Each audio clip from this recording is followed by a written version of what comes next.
শ্রী শ্রী অনুকূল ঠাকুরের 138তম জন্মবার্ষিকী উদযাপন হলো কলকাতার নেতাজি ইন্ডোর স্টেডিয়ামে। দেশের বিভিন্ন প্রান্ত থেকে অগণিত ভক্ত যোগ দেন এই অনুষ্ঠানে।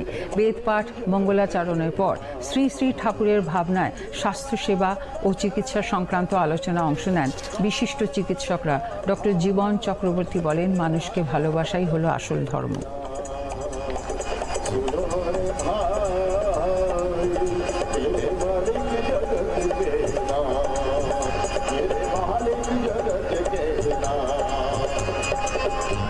ঠাকুর বলেন, মানুষ আপন টাকা পর, যত পারিস মানুষ ধর। ঠাকুর বলেন, ধর্মের সংজ্ঞা দেন, অন্যে বাঁচায় নিজে থাকে ধর্ম বলে জানিস। সবার মধ্য দিয়ে এই প্রেম প্রীতি ভালোবাসা এবং মানুষকে ভালোবাসার যে একটা কথা ঠাকুর বলেন, সেই ভালোবাসার কথাটা সকলের মধ্যে ছড়িয়ে দেওয়া। এখানে জাতি ধর্ম নির্বিশেষে সকল মানুষের সমাবেশ ঘটেছে। বিভিন্ন রকম বিভিন্ন সম্প্রদায়ের মানুষ এসে এখানে সমবেত হয়েছে।